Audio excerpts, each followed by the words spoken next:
As Israel's military offensive continues in Gaza, the violence by Israeli troops in West Bank has also seen an uptick.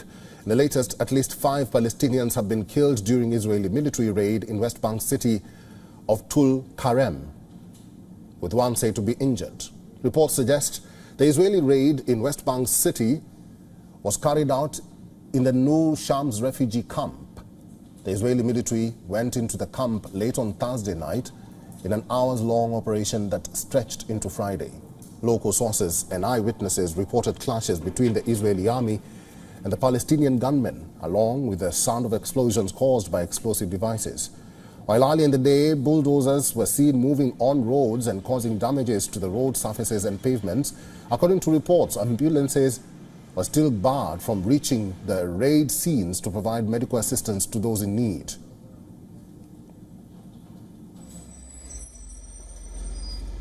What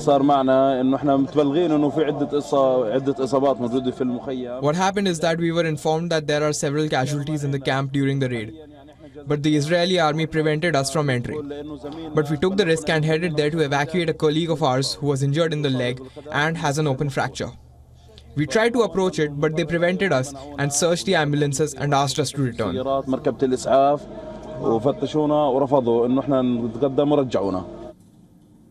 The latest skirmish is just one of the incidents that has taken place in the recent past.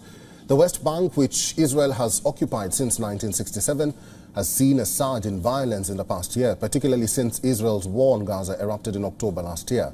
On the other hand, the US and EU have imposed more sanctions on Israeli settlers engaged in violence against Palestinians in the occupied West Bank. The European Union has announced new sanctions against 4 Israeli settlers. This includes 2 listed entities. In a statement, the EU Council listed sanctions on Lehava, a radical right-wing Jewish supremacist group, and Hilltop Youth. Then sanctions were also imposed on 2 leading figures of Hilltop Youth.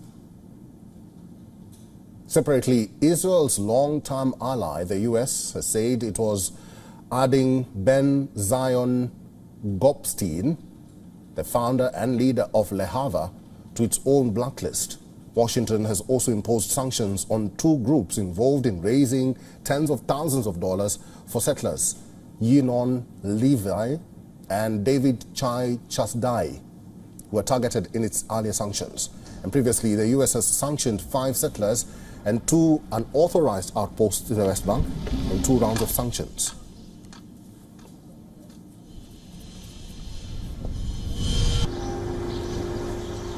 For all the latest news, download the WION app and subscribe to our YouTube channel.